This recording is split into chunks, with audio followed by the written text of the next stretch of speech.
Arrependimento, no sentido simplório da palavra, significa perceber depois. Perceber depois. Arrependimento significa perceber depois. Implica em mudança interna. É uma percepção que a pessoa tem depois de cair, de pecar, de cometer um erro, de transgressão. Aí vem a percepção depois de ter praticado. Isso aqui é tão importante, viu? Essa definição simples de arrependimento. Por quê, pastor? Porque tem gente que quer cometer suicídio, aí faz uma carta, como que pedindo perdão. Não, o arrependimento é depois. É depois. Arrependimento é algo que ocorre depois de pecar, não é antes de pecar, não. Quem sabe que vai fazer errado antes de fazer, peca duas vezes. Peca duas vezes. É pecar deliberadamente. É por isso que não tem, mesmo que deixe uma carta, quero pedir perdão à minha mulher, peço perdão aos meus filhos, peço perdão aos meus amigos, pelo que eu estou fazendo, mas é que eu não aguentava essa dor. Vai tomar um atalho para o inferno, não tem outra palavra, irmãos. O suicídio é um atalho para o inferno, é chegar no inferno de forma mais rápida. Amanhã ele deixou uma carta se arrependendo. Arrependimento é experiência que vem depois. Se ele praticou consciente, o que ele sentiu depois não vale, porque arrependimento é enquanto estamos aqui nesta vida. Lá não vale mais arrependimento. Não existe arrependimento após a morte. Arrependimento é sempre antes da morte. E se ele deixa uma carta sabendo que o que ele estava fazendo era errado, é pecar duas vezes. É agravar o seu pecado. Quem me entende, diga amém. Amém. Então, arrependimento, ele é definido como sendo uma sincera e completa mudança de mente. Isso aqui é uma definição dos dicionários. Veja como é que eles veem o arrependimento. Arrependimento é definido como sendo uma sincera e completa mudança de mente e disposição com relação ao pecado. Ou seja, se o arrependimento é uma mudança de mente em relação ao pecado, quem comete suicídio não mudou a mente, porque ele mostrou ali uma carta como que está arrependido e praticou. Não mudou a mente continuou. Não, é mudança de mente em relação ao que fez. Ao que fez. Envolvendo um senso de culpa e desamparo. Apreensão da misericórdia de Deus. Um forte desejo de escapar ou ser salvo do pecado. E abandono voluntário dele. Então, arrependimento é a mudança de mente que nos leva ao abandono do pecado. Como é que uma pessoa que comete suicídio deixou uma carta e abandonou se ele praticou depois? Então não se arrependeu. Estou arrependido pelo que eu vou fazer. Isso não é arrependimento. Isso se chama remorso. E tem muita gente na igreja que está tendo experiência de remorso e está traduzindo, interpretando como que é arrependimento. O arrependimento, gente, é uma experiência que atinge 3 áreas do homem. Quando a gente analisa dentro da visão antropológica, o arrependimento, ele atinge o intelecto, diga comigo, o intelecto, a emoção e a volição. Se o arrependimento não atingir essas 3 áreas, ele não pode ser considerado, a experiência não pode ser considerada uma experiência de arrependimento. O verdadeiro arrependimento, ele atinge essas 3 áreas. O arrependimento ou arrependido, primeiro, ele experimenta uma mudança de ideia em relação ao pecado. Uma mudança de ideia em relação ao pecado. Essa mudança, ela é chamada no grego de epignosis. Epignosis hamartia. A mudança de pecado gerada, ou em relação ao pecado, gerada pelo arrependimento, é epignosis hamartia. O que é isso? É o entendimento acerca da realidade do mal. Se a pessoa não toma conhecimento acerca do mal praticado, essa pessoa não pode estar arrependida. Alguém disse, pior do que pecar é não ter consciência do que fez. Vou repetir. Pior do que pecar é não ter consciência do que fez. Porque tem gente que comete o pecado e está nem aí. Besteira, sabe o que é isso? Ainda não teve a experiência, que no grego é chamado de epignosis hamartia, consciência da existência do mal praticado. É o que aconteceu com Davi. No Salmo 51, abra a Bíblia, Salmo 51. Quando Natã confronta Davi com aquela parábola da ovelha e do homem que matou e saciou-se da única ovelha do seu vizinho, quando veio o viajante, e Davi declara, bate o martelo e declara a sentença, digno de morte é este homem.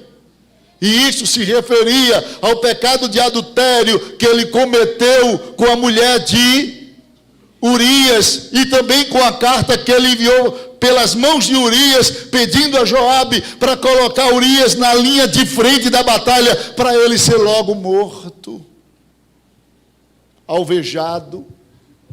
E Davi peca, não tem a experiência de epignosis hamartia, da consciência do mal, e vive como se nada aconteceu. Quando Urias é morto em batalha, que chega a notícia, Davi manda buscar Batseba, e ela vem, e ele fica com ela como se nada aconteceu, ou tinha acontecido. Resultado, Deus fala com o profeta vai lá, e diga-se de passagem que mensagem de profecia, de repreensão, não se dá em público, de forma direta a uma pessoa, se dá em público de maneira indireta. Se Deus quer lhe usar para repreender alguém, você não tem que estar chamando o nome de púlpito, porque Deus não faz vergonha. Deus não trata do pecado das pessoas, envergonhando as pessoas, mas curando-as. Amém, meus irmãos? Amém. E não tem problema, se a mensagem é de Deus, você pode chegar para a pessoa, seja uma mensagem de repreensão ou de bênção. Você pode chegar para a pessoa em particular e dar a mensagem daí. Não é de Deus, não é para aquela pessoa? Pode dar, e Deus vai cumprir. Se for de Deus, se for meninice sua, depois não acontece nada. Não tem necessidade de estar fazendo vergonha às pessoas. Ei, você! Deus está me dizendo que você está em pecado. Que isso, irmãos? Deus não chama as pessoas para envergonhar, Deus chama para curar. Davi estava em pecado, mas o profeta foi em particular. Criou lá a parábola, até Davi próprio se julgar e dizer, digno de morte é esse homem. Aí ele diz, Davi, esse homem és tu. Ele ficou, é você? Não, ele disse, esse homem és tu, Davi. Quando Davi toma consciência do mal praticado, porque o pecado engana. A Bíblia falou lá em Efésios, concupiscência do engano. A pessoa, tem gente que comete pecado e começa a entrar no mundo de engano, não precisa confessar, não precisa dizer nada, e vai se iludindo ali. Mas quando veio a repreensão de Deus, que a consciência dele veio em relação ao mal, ele cai e diz: pequei contra o Senhor.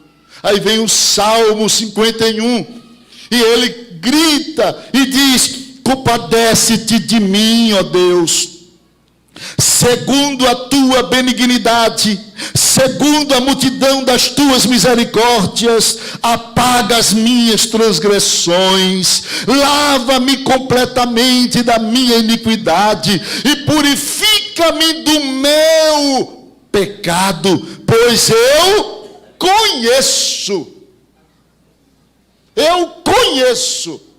olha aqui, Epignosis Hamatia, eu conheço as minhas transgressões e o meu pecado está sempre diante de mim, a consciência do mal. Então o arrependimento, ele traz logo à tona a consciência do mal. A pessoa, quando começa a experimentar o arrependimento, ele começa a dizer: por que eu fiz isto? Não era para eu ter feito isso, eu errei. Ele fica sentindo a culpa. Ele vê com clareza o mal praticado.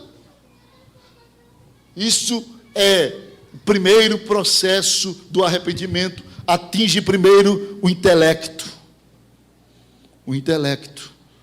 Em segundo lugar, o arrependimento, ele se manifesta no aspecto emocional. O arrependido, ele experimenta uma mudança de sentimento. E no latim, essa mudança de sentimento chama-se replus poeniteris. Replus poenitere no latim é uma declaração que significa: estou triste.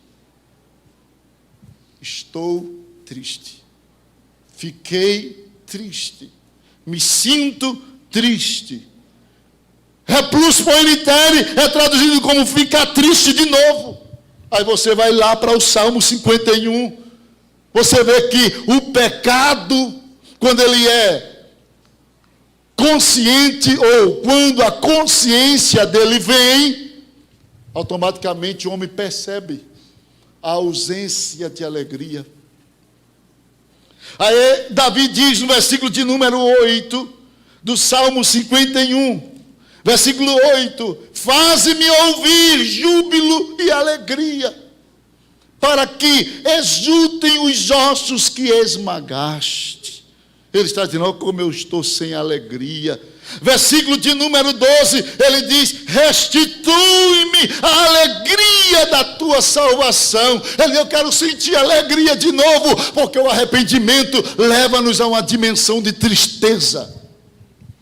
O verdadeiro arrependimento esclarece-nos do mal e nos leva a experimentar uma sensação desconfortável, tristeza pelo que fizemos. É por isso que Paulo diz na primeira carta, ou melhor, na segunda carta aos Coríntios, abra sua Bíblia, segunda carta de Paulo aos Coríntios, capítulo de número 7, versículo de número 8 e o 9. Ou melhor, o 9 e o 10. Segundo aos Coríntios, capítulo 7, versículo 9 e 10, diz: agora me alegro, não porque fostes contristados, mas porque fostes contristados para arrependimento, pois fostes contristados segundo Deus, para que de nossa parte nenhum dano sofresseis. Porque a tristeza segundo Deus faz o quê? Produz o arrependimento para a salvação, que a ninguém traz o quê? Pesar, mas a tristeza do mundo produz morte. Então observe que o arrependido, ele não somente é esclarecido, recebe esclarecimento do mal, consciência do mal, mas ele se entristece pelo mal que praticou. Aí é a segunda etapa do processo do arrependimento. Em terceiro lugar, vem o arrependimento no aspecto volitivo, ou seja, na vontade, não só no intelecto, não só no sentimento, mas também na volição, na vontade humana. O arrependido, nesse aspecto volitivo, ele experimenta uma mudança da vontade e da disposição. No grego é chamado de metanoia. E metanoia, essa palavra significa volta íntima contra o pecado. Volta íntima contra o pecado. É no íntimo a pessoa se voltar contra o mal. No íntimo a pessoa dizer, por que eu fiz isso? Nunca mais que eu faço. Nunca mais que eu pratico. É a pessoa ficar contra o que fez. Que a pessoa diz, eita, eu errei. Aí começa a chorar, mas torna a fazer as mesmas coisas, não teve um arrependimento sincero. Não teve um arrependimento genuíno, teve remorso. O arrependimento genuíno é, errei, estou triste, nunca mais que pratico.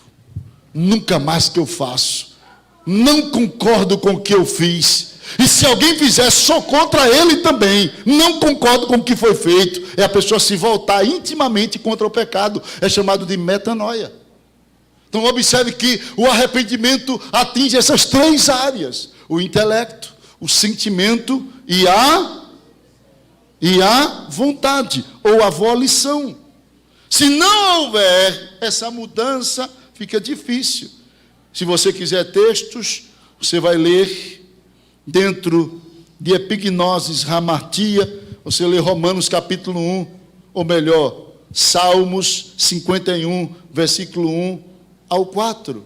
Você pode ler também o Salmo 51, versículo 8 ao 12, falando do segundo aspecto do arrependimento, que é emocional. E segundo aos Coríntios, capítulo 7, versículo 9 e o 10. No aspecto volitivo, você tem Mateus, capítulo 3, versículo 8, onde o próprio João, ele exige frutos de arrependimento. Em Efésios, capítulo de número 5, versículo 3 ao 11, a Bíblia mostra como se dá essa revolta do pecador contra o seu próprio pecado. Veja como é que a Bíblia mostra. Efésios, capítulo de número 5, versículo de número 3 ao versículo de número 11. Efésios 5, 3 ao versículo de número 11. Estou com a Bíblia nova aí, as folhas estão coladas uma na outra. Capítulo 5, versículo 3.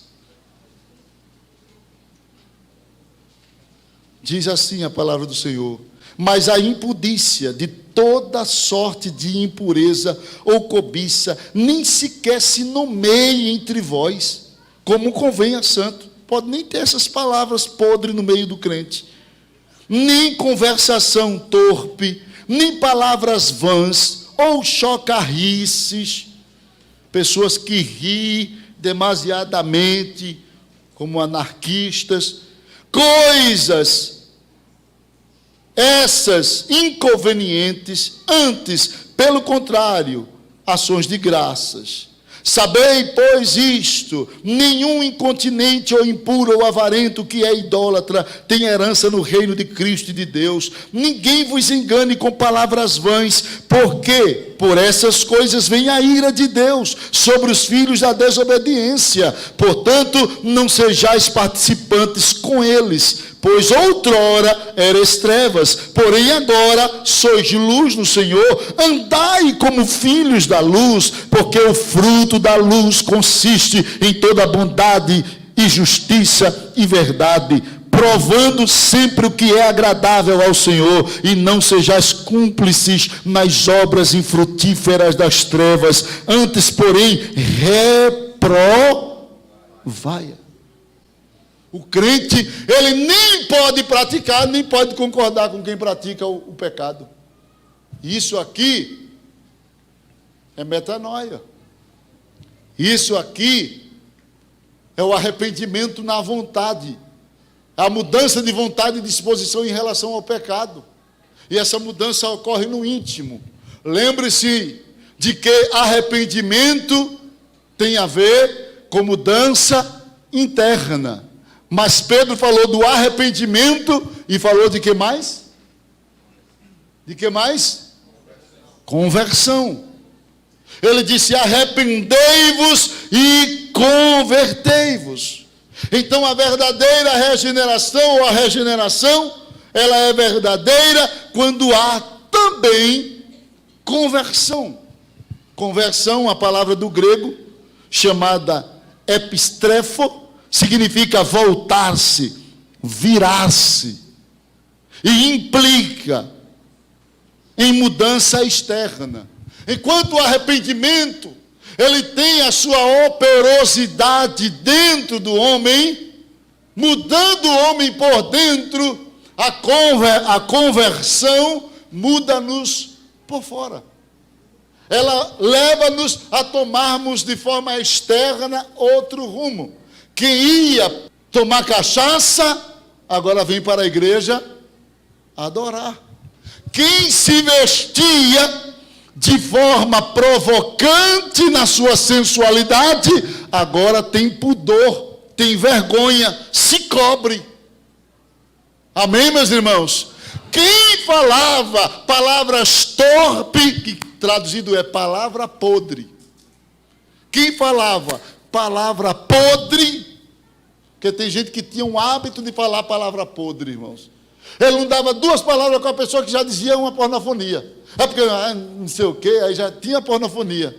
Quando aceita Jesus, o Espírito Santo, no processo, na operação da regeneração, pelo arrependimento, muda ele por dentro, mas também por fora. As palavras dele é diferente, sempre agradáveis. Então a conversão, ela tem a função de nos fazer voltar-se a Deus, virar-se, implicando em uma mudança externa. Esta mudança acontece em relação a Deus e ao próximo, pela confissão e pelo modo de agir ou testemunho prático.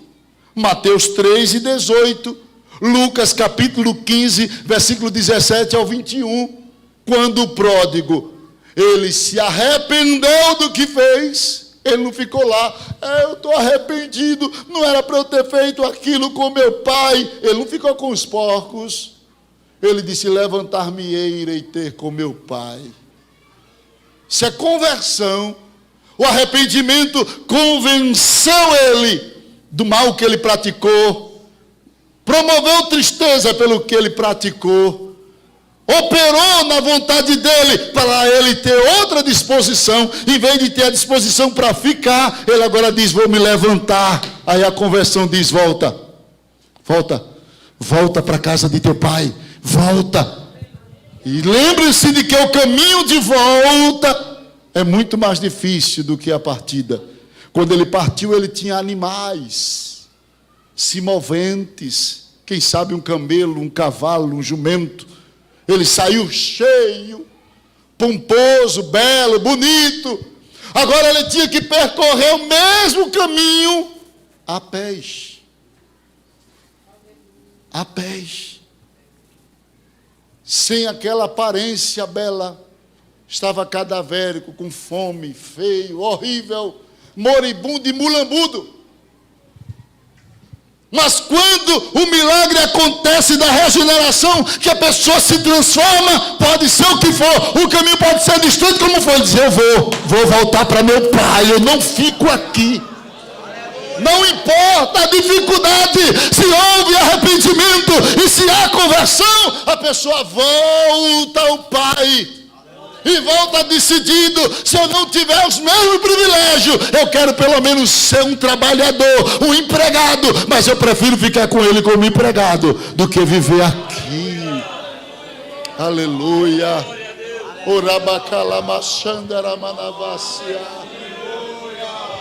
É difícil o caminho da confissão, é difícil o caminho da conversão, mas é o caminho certo, é o melhor caminho. É o caminho da restauração. E diga-se de passagem, que surpresa para aquele jovem. Ele que volta para casa querendo um pedaço de pão, quando ele chega lá, o pai dele, não tem pão aqui não. Não tem não, tem um bezerro cevado. Você quer um pedaço de pão? Eu preparei mais do que um pedaço de pão. Eu tenho um bezerro cevado para você.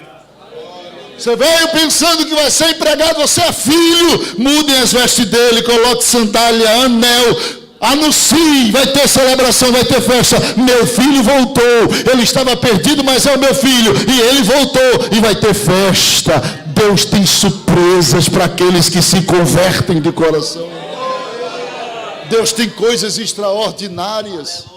Então, a conversão remove-nos da direção ou da alça de mira da ira de Deus.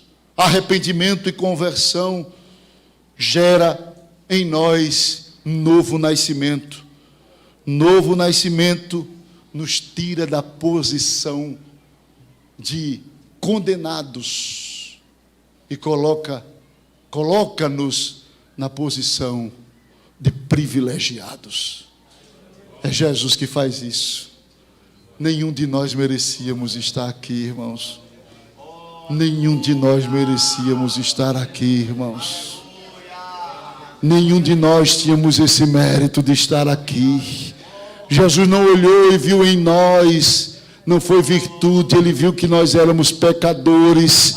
Mas quando ouvimos a palavra dele, nosso coração estremeceu e a gente disse: pequei, por que fiz isto? Vou me voltar para o Senhor. Clamamos, a ele estendeu a mão de misericórdia sobre nós e nos surpreendeu com as bênçãos da sua graça. E hoje passamos na rua de cabeça erguida, nas avenidas, chegamos em lugares que antes éramos humilhados. Quando chegamos hoje, as pessoas dizem: respeita, chegou o irmão. É outra coisa, é outra experiência, é outra vida, é outra posição.